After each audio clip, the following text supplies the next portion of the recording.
यह आरक्षण का मतलब हुआ इस देश की संपत्ति में 90 हिस्सा हम हैं। यह आरक्षण का मतलब हुआ। आरक्षण कहां तक पहुंचा है आप देखिए। अभी आपकी जमीन का मामला है, आप प्लेन एरिया में रहते हैं, जहां जहां धान उपजाया जाता है, गेहूं उपजाया जाता है, गन्ना उपजाया जाता है, वहां की फसल का दाम किसानों को दिया जाता है, तब उनकी माली हालत बेहतर होती है ना। लेकिन आप बतलाइए, करोड़ों आबादी ऐसी है जो पहाड़ों में रहती है, जो जंगलों में रहती है, जो नदियों के किनारों पर रहती है, जो समुद्र में रहती है, जिनका कोई माई बाप नहीं है। आज उसी पहाड़ में रहने वाले आदिवासी, जिनका माइंस, जिनका ब्लैक डायमंड लेकर के दुनिया अमीर बनती है, और आज वो अपनी ही धरती पर इस चिलचिलाती धूप में रोलर के गरम गरम चक्कों पर अपने अर्धनंगी बदन लेकर के वहां की औरतें, वहां की बहुएं, वहां की बेटियां उस रोलर के चक्के पर पानी डालने के लिए मजबूर रहती हैं। मित्रों, क्या वे देश के नागरिक नहीं हैं? क्या उनका सपना नहीं है कि उनका बेटा बेटी भी एसपी, कलेक्टर, जज और प्रोफेसर बने? कब उनका सपना साकार होगा? और आज आपके हाथ में सत्ता आ गई, आप क्या कहते हैं कि तुम नागरिकता का प्रमाण पत्र दो। अरे भाई, आप आने के पहले 2 करोड़ रोजगार देने का वादा किए, और जब नौजवान जब आपकी सत्ता बना दिए, रोजगार मांगने लगे, तो आप उनसे कहते हैं कि पहले तुम दिखलाओ कि इस देश के नागरिक हो कि नहीं हो। और उस नागरिकता में आपका आधार कार्ड काम नहीं करेगा, आपका वोटर कार्ड काम नहीं करेगा, आपका ड्राइविंग लाइसेंस काम नहीं करेगा, आपका ये सब प्रमाण पत्र, निवास प्रमाण पत्र काम नहीं करेगा। जो वो प्रमाण पत्र खोजेंगे वह काम करेगा, और वो प्रमाण पत्र गरीबों के पास रहेगा नहीं। तो आप बतलाइए ना। एक तो ये बात है कि अगर ये मतदाता वोटर अवैध हैं, तो इन्हीं के द्वारा बनाया गया प्रधानमंत्री क्या अवैध नहीं है? इसलिए अगर तुमको जायज मतदाता ही बनाना है, तो पहले तुम अपने प्रधानमंत्री पद से त्याग पत्र क्यों नहीं देते हो, और जायज मतदाता बना करके फिर वोट कराओ, देखा जाएगा कौन प्रधानमंत्री बनता है।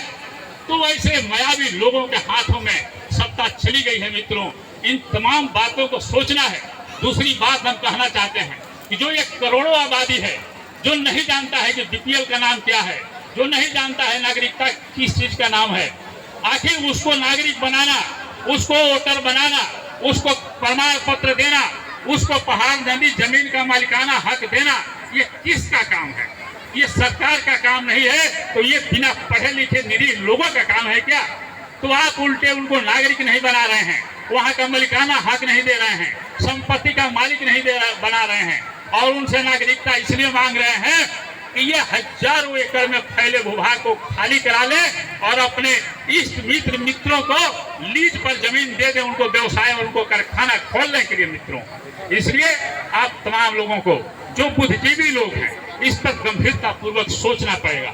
हम एक बात कहना चाहते हैं, जो संपत्ति का मामला है, जो आरक्षण का मामला है, जो हक अधिकार का मामला है, यह आम जनता की अपनी फसल है, यह नेताओं की फसल नहीं है।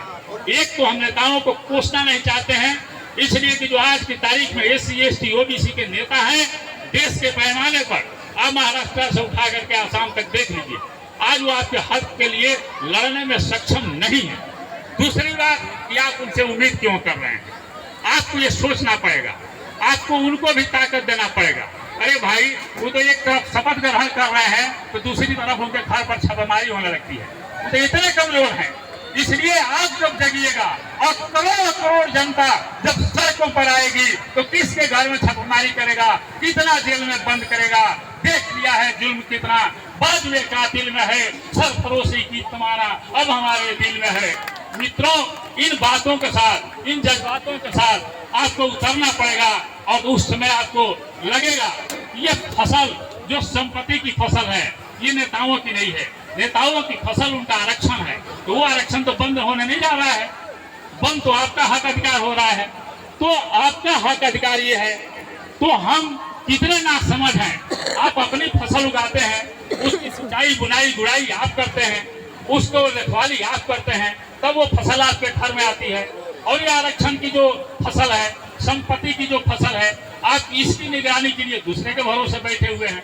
इसलिए जब तक हम दूसरे के भरोसे बैठे रहेंगे, तब तक ये संभव नहीं है हम बुद्धिजीवियों से आग्रह और अपील करना चाहते हैं कि अगर बाबा साहेब के दिए हुए हक अधिकार को आप लेना चाहते हैं और बाबू जगदेव प्रसाद के नारे को बढ़ाते हुए इसको 90% पर ले जाना चाहते हैं, तो आम लोगों को सड़क पर आना होगा।